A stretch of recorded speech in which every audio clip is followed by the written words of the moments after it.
7வது முறை ஆட்சி அமைக்கணும் என்பதுதான் நம்முடைய இலக்கு. சட்டமன்ற தேர்தலில் 200 தொகுதியில் நம்முடைய கூட்டணி வெல்லும். என்னுடைய இந்த நம்பிக்கைக்கு ஆணிவேர் தான் நீங்கள். களத்தில் நாம் கொடுக்க போகிற உழைப்பு தான் நம்முடைய வெற்றியை உறுதி செய்ய போகுது. அனைத்து மாவட்டங்களும் சீரான வளர்ச்சி பெறணும்னு தொழிற்சாலைகள், உட்கட்டமைப்பு வசதிகள்னு ஓய்வில்லாமல் பணியாற்றி கொண்டிருக்கிறோம். நான் சவால் விட்டு சொல்கிறேன், இந்தியாவில் எந்த மாநில அரசும் இவ்வளவு திட்டங்களை இந்த அளவுக்கு சிறப்பாக செயல்படுத்திக்கிட்டு இருக்கா? பல நேரங்களில் பல்வேறு கூட்டங்களில், அடிக்கடி அறிவாலயத்தில், பல்வேறு நிகழ்ச்சிகளில், பல்வேறு சுற்றுப்பயணத்தில் உங்களை எல்லாம் நான் அடிக்கடி சந்திச்சிருந்தாலும், பல நேரங்களில் 2024 நாடாளுமன்ற தேர்தலில் உங்களில் ஒருவனான என்னுடைய கட்டளை ஏற்று 40க்கு 40 வெற்றியை பெற்று தந்த உடன்பிறப்பான உங்களை இந்த செயற்குழு கூட்டத்தில் சந்திப்பதில் மிகுந்த மகிழ்ச்சி அடைகிறேன். இங்கே பல பேர் கருத்துக்களை பேசியிருக்கிறீங்க. 42 பேர் பேச வேண்டும் என்று எழுதி கொடுத்தீங்க. அதில் 36 பேர் கருத்துக்களை எடுத்து சொல்லியிருக்கிறீங்க. ஒரு 6 பேர் அந்த வாய்ப்பு பெற முடியல. காரணம், நேரத்தின் அருமையை கருதி அந்த வாய்ப்பை உங்களுக்கு நாங்கள் வழங்க முடியல என்பதற்காக நான் வருத்தப்படுகிறேன். இப்படி நம்முடைய கருத்துக்களை பகிர்ந்து ஆக்கப்பூர்வமான கருத்து பரிமாற்றங்களால் கழகத்தினுடைய அடுத்த நகர்வுக்கு எப்படி செல்வது என்று தீர்மானிக்கிற முடிவுகளை எடுக்கிற கூட்டங்கள் தான் செயற்குழு மற்றும் பொதுக்குழு கூட்டங்கள். கழகத்துக்கு நன்மை பயக்கக்கூடிய, வெற்றிகளை விளைவிக்கக்கூடிய கருத்துக்களை அனைவரும் உங்கள் உள்ளங்களில் ஏற்றி செயல்படணும்னு நான் அன்போடு கேட்டுக்கிறேன். சட்டமன்ற தேர்தல் களத்தை நாம் எதிர்நோக்கி இன்னும் 1.5 ஆண்டு காலத்தில் சந்திக்க போகிறோம். கண்ணுக்கு எட்டிய தூரம் வர எதிரிகளே இல்லைன்னு ஆணவத்தில் பேசுகிறவங்க இல்லைன்னா, எத்தனை படைகள் வந்தாலும், அவங்க எத்தனை பெரிய திட்டங்களோடு வந்தாலும் அவங்களோட வியூகங்களை முறியடிக்கிற கலைஞருடைய படை என்கிட்ட இருக்குது என்ற நெஞ்சுரத்தில் தான் நான் நம்பிக்கையோடு பேசுகிறேன். உங்களுடைய உழைப்பை 50 ஆண்டுகளாக கூட இருந்து பார்க்குறவண்ணா, அதே மாதிரி நீங்களும் என்ன பார்த்துக்கிட்டு இருக்கிறீங்க. தேர்தல்னு வந்துட்டா இரவு பகல் பார்க்காம வேலை செய்கிறவன் தான் கருப்பு சிவப்பு தொண்டை. அசூர உழைப்பை கொடுத்து வெற்றியை எட்டி பறிக்கிறவன் தான் திமுக காரன்.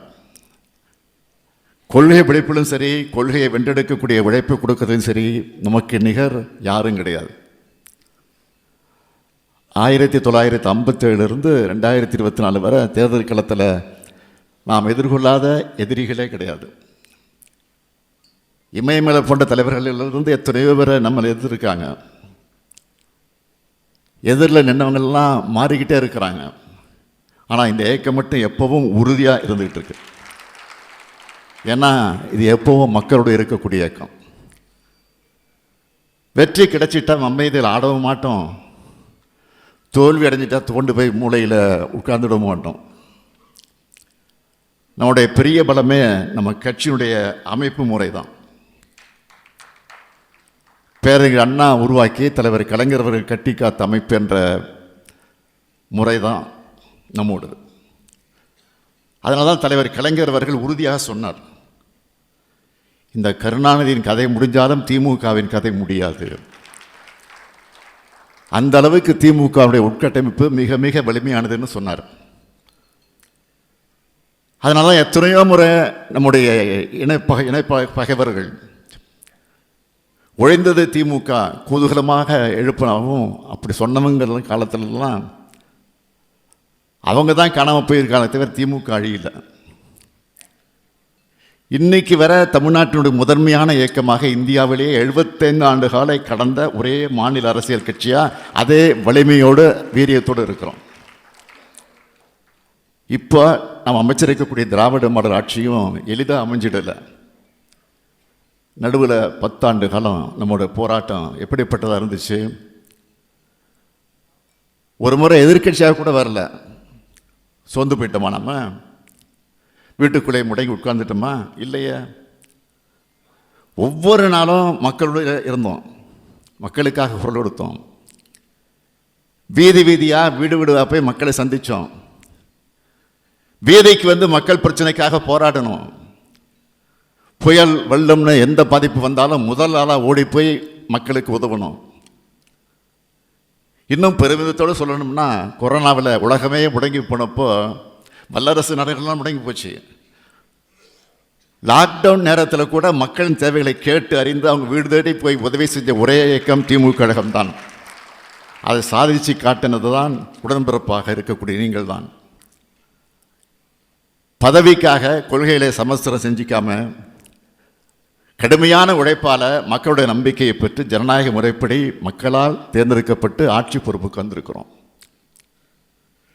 நம்முடைய திராவிட மாடல் ஆட்சி அமைஞ்சதிலிருந்து நாள்தோறும் மக்கள் நல திட்டங்களை பார்த்து செயல்படுத்திக்கிட்டு வரோம். கலைஞர் மகளிர் உரிமை திட்டம், விடியல் பயணம்,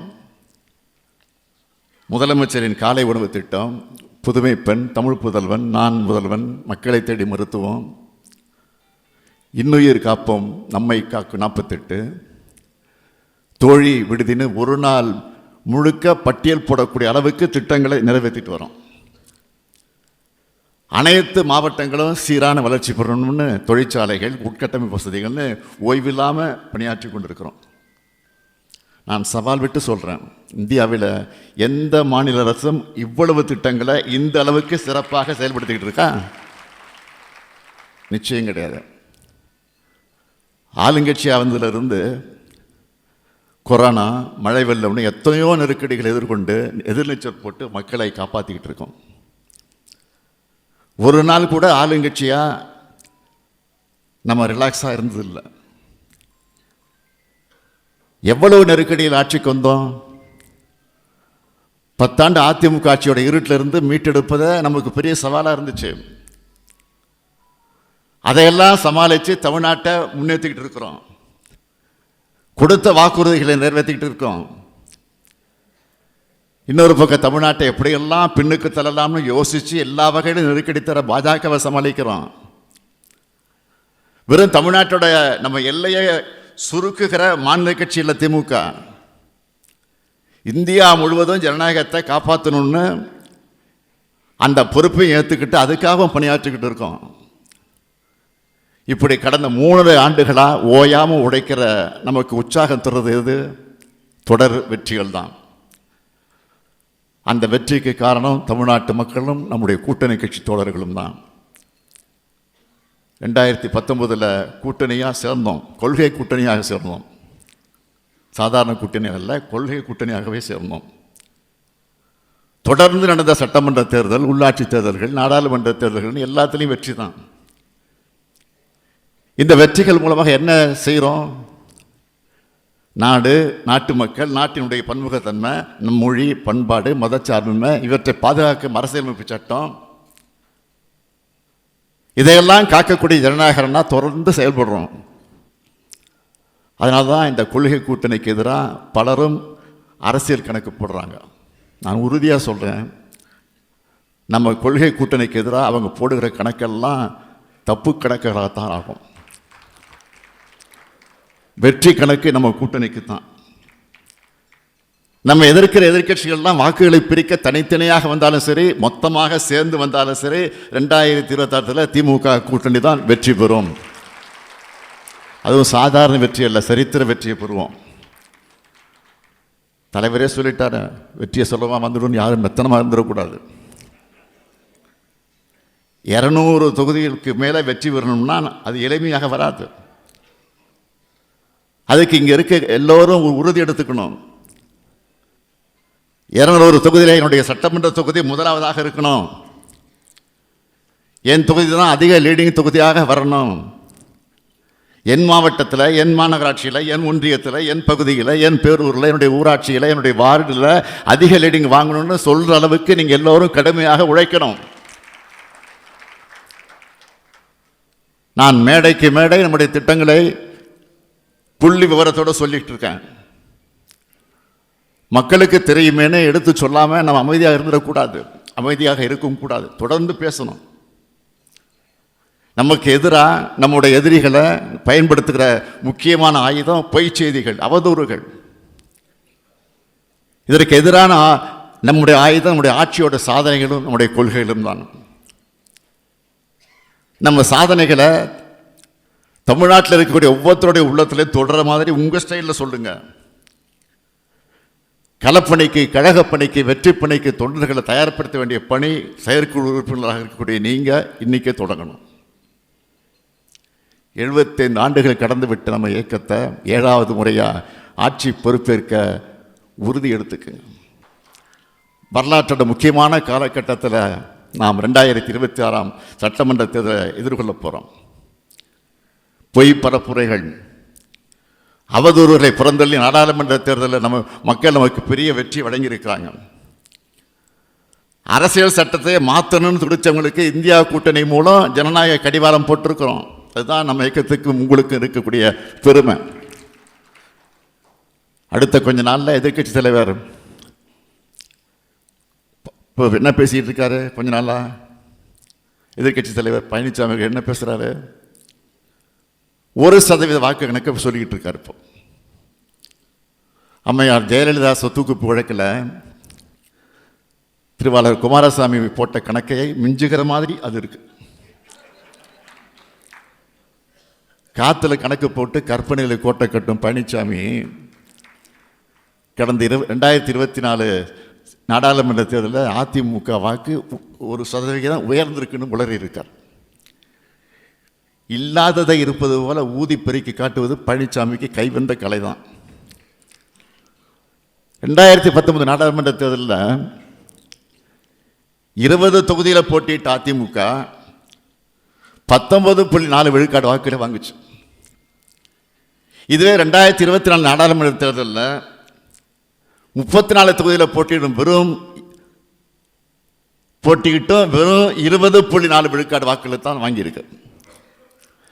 14 தொகுதிகளில் அதிகமாக போட்டியிட்ட அதிமுக நியாயமாக கடந்த தேர்தலில் வாக்கு வாங்கியிருந்த 32.98 விழுக்காடு வாக்குகளை 2024 தேர்தலையும் பெற்றிருக்கணும். ஆனால் அதை விட 12.58 விழுக்காடு வாக்குகளை குறைவாகத்தான் வாங்கியிருக்கு.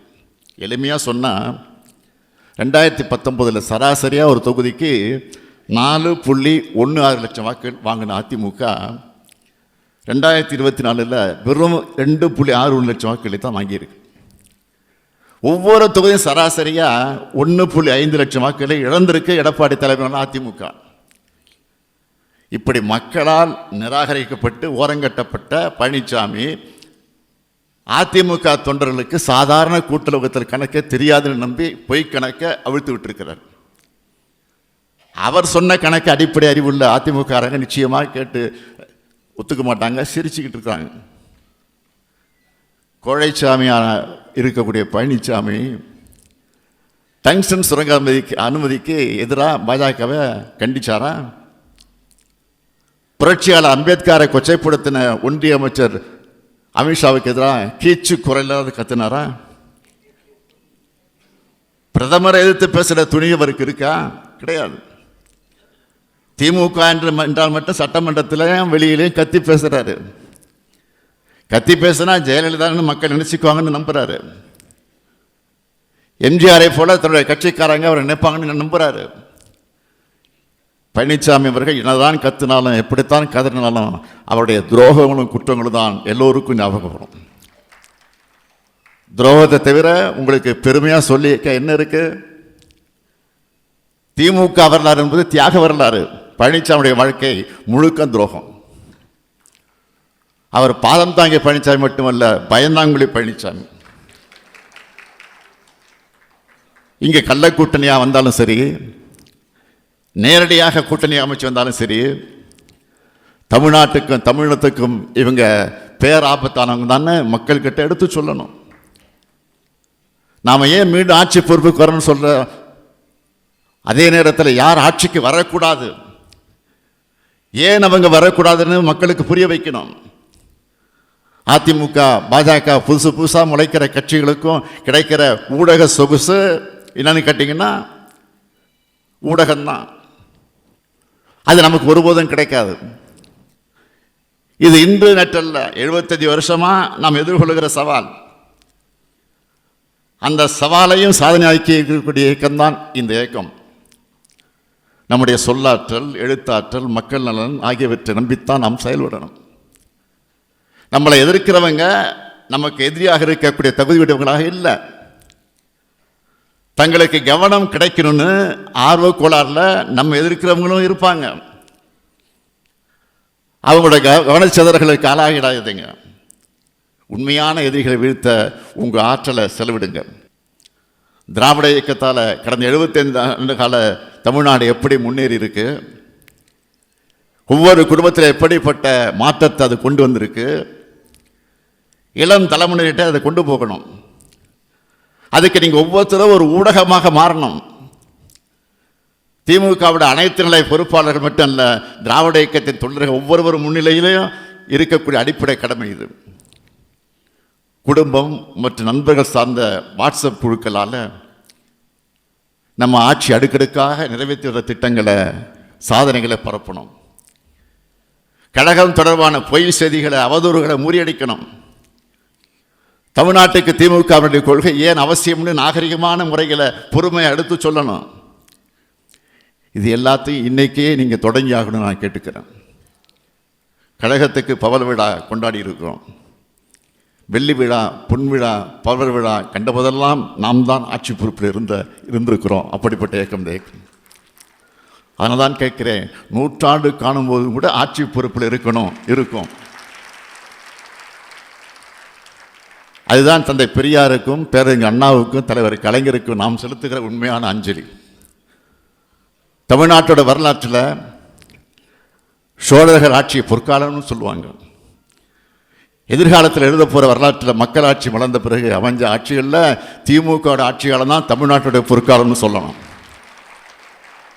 தமிழ்நாட்டை வளர்த்தெடுத்தவங்க இந்த கருப்பு சிவப்பு காரணங்க தான் சொல்லணும். நம்முடைய முழக்கம் வெல்வோம் 200, படைப்போம் வரலாறு. திரும்ப சொல்லுங்க, வெல்வோம், படைப்போம், வெல்வோம், படைப்போம். நன்றி, வணக்கம்.